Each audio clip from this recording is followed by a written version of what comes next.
Spent a little over 20 years in the big leagues, and a gentleman who was there every one of those years and probably 20 before and another 10 or 15 after, Peter Gammons, is going to join me shortly, and he is in the Baseball Hall of Fame, rightly so.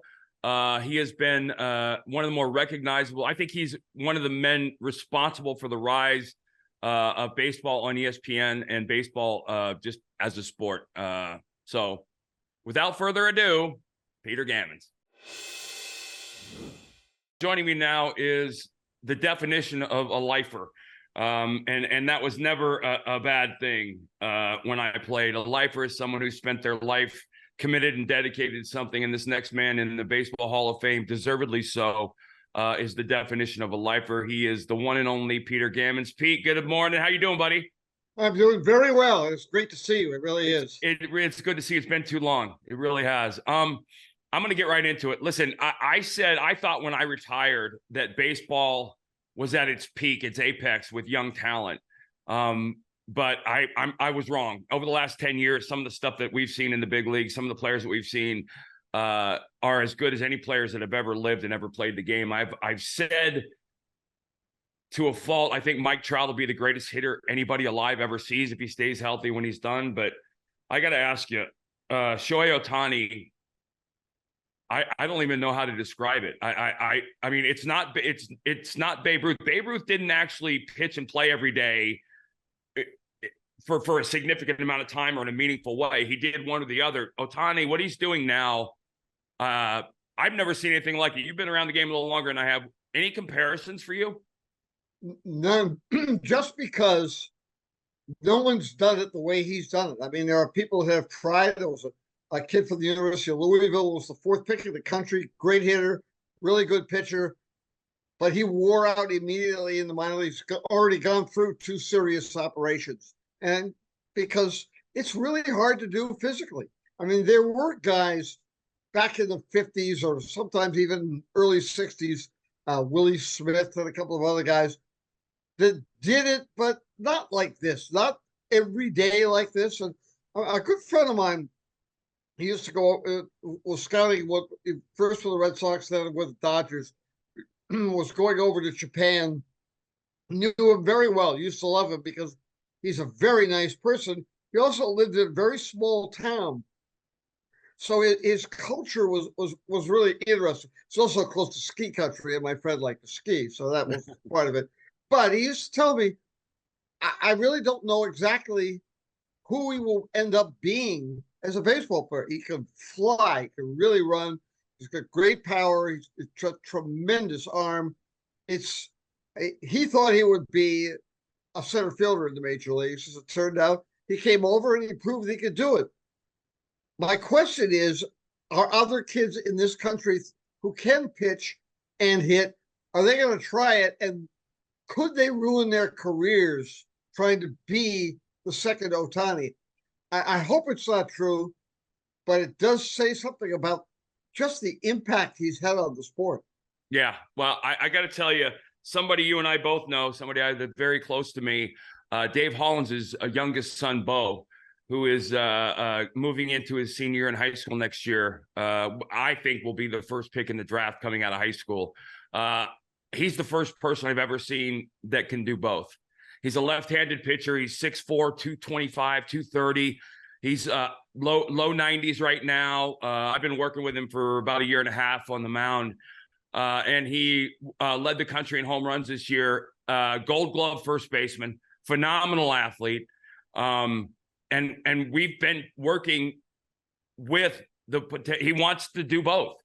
And he's the first person I've seen with the athletic ability, I think, to do both, and, you know, he's got Dave Hollins' intensity, but he actually acts like he loves the game when he's playing it, which makes him different than his dad. But he's a special talent that I think, but you're right. And I don't wonder, though, if the way the game is being played now with the expanded roster and the bullpens and the guys that are openers and all the other things, the immense value. I mean, look at a guy like Dalton Varsho, who he might not be at the top of any offensive category, but the value on a 26-man roster is immense. It's immeasurable. Guy can play center field and legitimately catch. the versatility thing, I think, is going to be a big deal moving forward. Oh, absolutely. I mean, and I find it interesting just how many young players now are moving around, whether it's an instructional league or in the minor leagues, especially if they can run. They can play shortstop and second base and center field. It's an important part of the game, and looking for that versatility. I sometimes my only question is, do they end up being not quite as good Yeah. at one position as Yep. they might have been? Yep. That's absolutely the thing about it is that Ohtani screws up the bell curve, right? I mean, you're looking at a guy with 100 steal speed, 50 home run power, and 300 strikeout arm. Like, it's almost like you and I could sit here and say, okay, listen, I want you to pick the best tools from all the players and build me a ball player, and it would be this kid. That's what we're looking at, like a transformer in many ways, in the sense that he is. And you know what? Baseball has to be on its knees grateful that he's seems to be a phenomenal human being. He's a good teammate. He's a good guy. He's brought much like Nomo did when he came in. The influx of Japanese fans is not a small thing, especially as the game tries to grow itself universally. Oh, absolutely. I mean, I remember it was during the strike that that Nomo came over, and I can remember going up to Dodger Town, and he was there, and like the press conference was one of the most awkward things that I'd ever experienced, and nobody knew quite what to do, and they sort of downplayed it. And I thought, I agree with you. I think he had a tremendous impact on the sport, and because he showed, yeah, you can come over from Japan and be a really first-rate starting pitcher, and a horse, and a guy that absolutely, I thought he was one of the toughest guys out there on the mound. It kind of broke a stereotype that really didn't exist. But that was a fascinating time, and I mean, we're seeing it more. I think one of the reasons that the talent level is so high. You look at Acuna and so many of the really great Latin players. It's so different than when you were first signed, and it was very different. Today, there's so much training as far as learning English, being accepted. I mean, I remember being in Winter Haven, Florida, with the Red Sox, and it was almost like it was segregation. I mean, the Latin players ate at a different time, ate at a different place. They basically hung out with one another, and I sometimes think, gee, how many players did we lose? Yep. But I don't go back in history and say, well, they should have done this. Right. It had to evolve, and it did. Right. So right. I'm not condemning. I'm not saying anybody was racist. But that right, that we weren't ready for it. History is replete with those things, and Monday morning quarterbacking that is pointless. The people reflected the times that they lived in. As horrific as it was, it gave us Jackie Robinson. It gave us the Curt Floods, guys, the Juan Marishals, guys who were born out of necessity, I think. And if you look at the sea change in this country from a cultural and societal perspective, there are many occasions where baseball, as a sport and the athletes in it, were at the forefront of leading changes. And you can go back and look at the ownership and say, this owner was this and this owner was that, and there were some bad people, but that's every profession, every walk of life, and every generation. The unfortunate part, Pete, I think, is that the story. I'll give you a great example. How I think how a lot of us viewed people in the media from this perspective. It never failed. On the day after the Hall of Fame was announced, the voting, every year, every conversation and every sports talk show and every newspaper was about the guys that didn't get voted in, instead of being centrally focused on the people that did. I couldn't agree more. I feel badly. Last year, I felt very badly for Billy Wagner and Todd Hilton and some of the people that I thought belonged in there. But I just sort of thought, well, they both got really close now. I think I think Billy will make it next year, and I think Todd Helton will make it. You know, there are a lot of people who wait a long time and go into that last year. I mean, Alan Trammell went down to the last year and like within 2 votes to finally make it. The frustrating part, Pete, I think from a player's perspective, and I said it during the 10 years I was on the ballot, my vote total changed every year, and I didn't strike anybody out after I retired. You know, but you do understand. And the hard part is, and the challenge in commenting, and obviously, you know, when I talk about the sports media, it's not all inclusive. Nothing ever is, right? There's always exceptions to the rule, and there are always people that fall outside the lines. And my perspective of it was, if people like Tim Kurkjian and you and Jason Stark, if all of the people that put out ballots gave that the amount of time and effort and energy that you guys do, there would be no problem. Kenny Lofton wouldn't have been off the ballot after one time, which is an absolute crime. There would be far more 100% guys in the Hall of Fame, as there should be.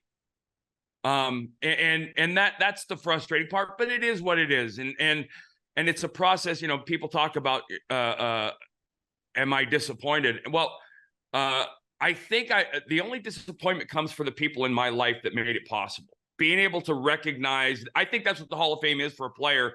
It's the ability to stand up and lay down the foundation in life that you lived and show the reasons why you're there. And it always goes back to your mother, your father, your family, your friends, your Little League coaches, the same group of people, albeit in different circles for different players every single time. And, you know, it's interesting, but like I said, yeah, this is, it's, you know, we talk about a great example. You talk about the MVP votes or the Cy Youngs. The conversation the day after is, oh my gosh, I can't believe he lost, instead of, well, this guy won unanimously and he should have. And that's, but it's also, I think, Pete, a reflection of the world we live in these days. You know, in a sense, glamour. I say glamour when I say negativity sells, and that's the thing. I agree with that. Yeah. No, but in your case, about, I don't know, when the year that Pedro and Randy both made it. Yeah. During that year, there had been 2 or 3 stories written with their candidacy. Well, you know, Curt Schilling didn't get along with them. So on the day after the induction ceremony, I do a round table with those who made it. And so I'm sitting between Randy and Pedro. And so I asked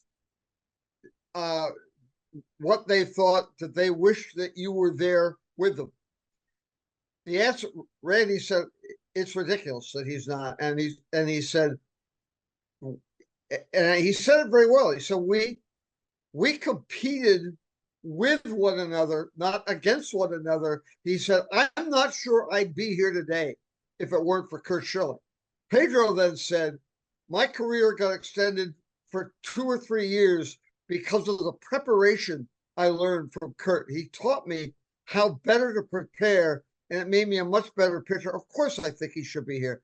And I just thought, you know, well, why did they ask those 2 guys? Let me just say this. I sincerely appreciate you saying that, because the conversation that my wife, Shonda, my wife and I had in 1992, after I had my first year in the big leagues and had success, we were laying in bed one night talking, and she asked me, you know, what do you want? And I was like, what do you mean? She's like, at the end, when you look back on your career, what do you want? I said, I want 2 things. I want to win the Roberto Clemente Award, and I want to walk away from the game. And every person that I suited up with, I want them to say, life or death, one game, who do you give the ball to? I want them to say me. Those are the 2 things. And I feel like I know I got the first one. And the second one, I feel pretty comfortable that most of the guys I played with that would be their answer. Because Pete, you know, you are in the legacy business, in the sense that you can write about, create, and paint the picture of a legacy. And when I look at Clemens and I look at Bonds, the greatest pitcher of well, I still think Maddox is the greatest pitcher that ever lived, but Rogers right there. When you look at the best hitter and pitcher from my era, and A-Rod, they're not in the Hall of Fame, but I don't know that that's as bothersome, I think, to them as it would be for me, they don't have, their legacy is never going to be, and you can't buy it. It's something you have to earn. Listen, I'd be the first one to tell you, Pete, I don't do what I do without Roger Clemens. Without him pulling me aside in the locker room in 1991, my life doesn't change the way it changed. And I was the last guy, and you were in clubhouses all over the country all the time, every year. I was the last guy in Major League Baseball saying, no, he didn't cheat. No, he didn't cheat. I died on that hill where everybody else was saying, now it's obvious. And I think once you understand the life, listen, I don't believe he did it straight.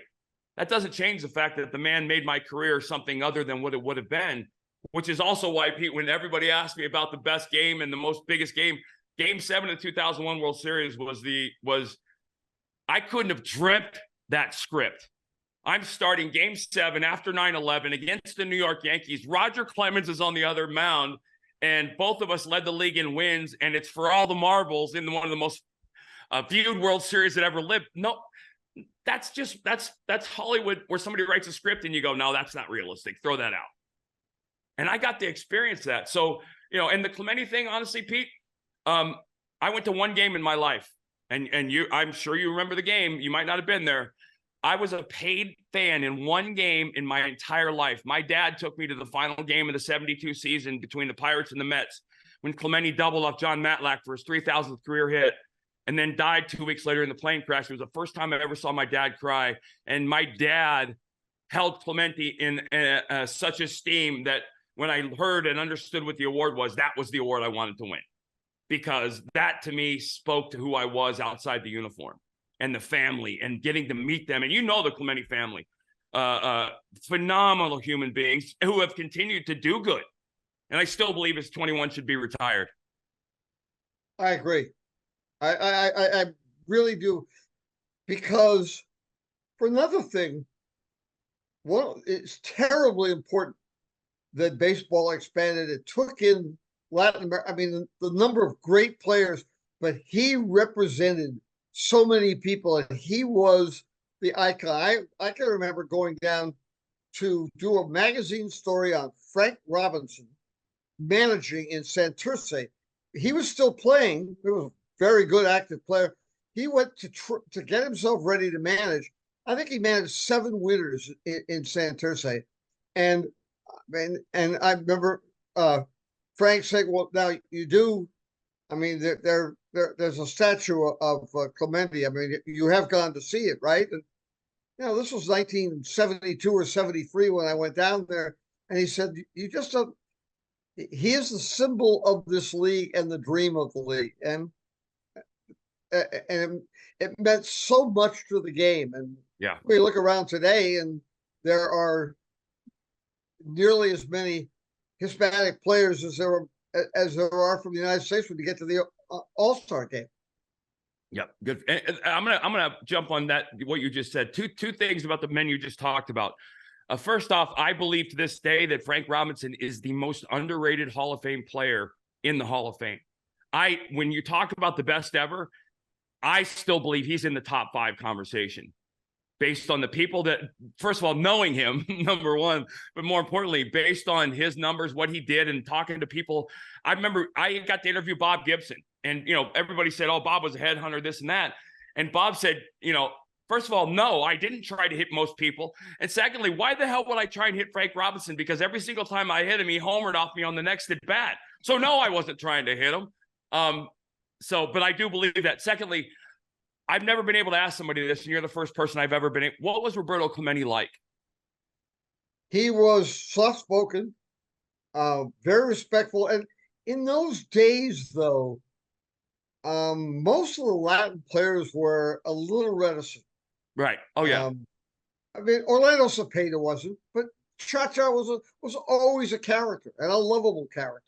But Roberto was, and I think, and a couple of people had told me this, that he was a little withdrawn in that earlier in his career, when sometimes he was hurt, played so hard and so recklessly, running into walls and all the rest. People was always jaking it, and yeah, that really bothered him terribly. And I think he was a little shy about the media, which had no problem saying he's jaking it without even really talking to medical people or the player himself. So there you go. Hope you guys enjoyed that. I certainly did. Anytime you get a chance to talk to somebody who's been around the game, and he is a lifer, like I said, he's been around the game since long before I was born, and long after I retired, and always great to hear and tell stories of people like that. So thanks again to Pete and to Cal for making that happen.